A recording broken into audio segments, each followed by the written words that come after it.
सार्थ तुकाराम महाराज गाथा अभंग 299। वाजतील तुरे येणे आनंदे गजरे, वाजतील तुरे येणे आनंदे गजरे, जिंकोनिया अहंकार पावटनी केले शिर, जिंकोनिया अहंकार पावटनी केले शिर, काळा नाही वादा परिश्रमा कोठे ठाव, काळा नाही वाद परिश्रमा कोठे ठाव, तुका म्हणे आता सोपे वैकुंठाशी जाता, तुका म्हणे आता सोपे वैकुंठाशी जाता, वाजतील तुरे येणे आनंदे गजरे, वाजतील तुरे येणे आनंदे गजरे।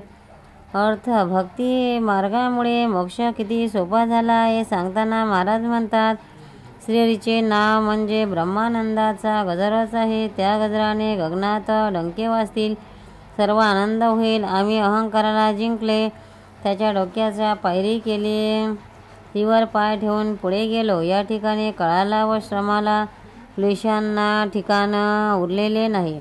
आता वैकुंठाला जाणे सोपे झाले आहे। वैकुंठ म्हणजे श्रीहरी आणि भक्तीने तो सहज प्राप्त होतो। सार्थ तुकाराम महाराज गाथा अभंग 300। झाड कल्पतरू न करियाच की अहेरू, झाड कल्पतरू न करियाचे की अहेरू, तुम्ही सर्वोत्तम ऐसे विसरता धर्म, तुम्ही सर्वोत्तम ऐसे विसरता धर्म, परिसा तुमचे देणे तो त्या जागे अभिमाने, परिसा तुमचे देणे तो त्या जाणे जे अभिमाने, गहाणाचे तुका गरजे मारोणिया का, गहाणाने तुका गरज मारोणिया का, झाड कल्पतरू न करिया चक्य भेरू।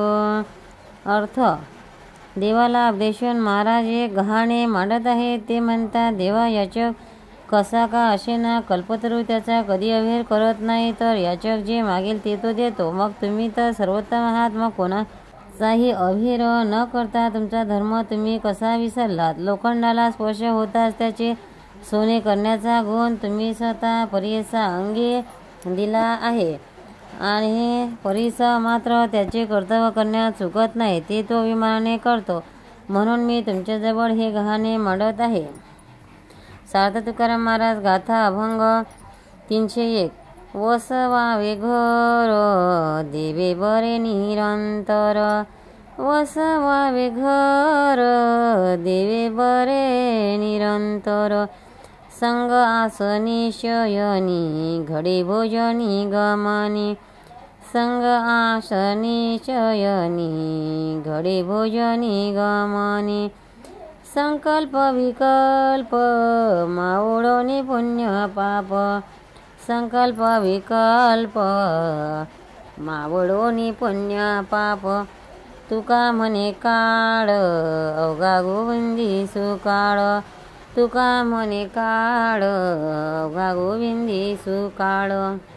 अर्थ सर्व काळ भगवंताचे सानिध्य मिळावे या भाग्याविषयी तुकाराम महाराज म्हणतात। सर्वात उत्तम गोष्ट म्हणजे आपल्या देहरूपी घरामध्ये देवाची निरंतर वस्ती असावी। म्हणजेच आपण आसनावर बसलो काय, निजलो काय, किंवा जेवण असलो चालत असलो तरी त्याची संगती आपल्याला सतत घडेल। त्या योगाने आणखी एक फायदा होईल, तो म्हणजे मनातील शंका कुशंका नष्ट होऊन पुण्य आणि पाप हे काही चिकटणार नाही। मग सर्व काळ गोविंदाच्या सहवासाचा सुकाळ होईल।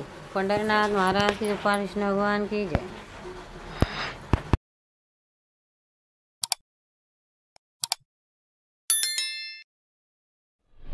भक्तांनो, व्हिडिओ आवडल्यास व्हिडिओला लाईक करा, शेअर करा, सबस्क्राईब करा, तसेच बाजूला असलेल्या बेलवर क्लिक करा, म्हणजे याच्यापुढील सर्व व्हिडिओ तुम्हाला सर्वात आधी मिळत जातील। जय श्री कृष्ण।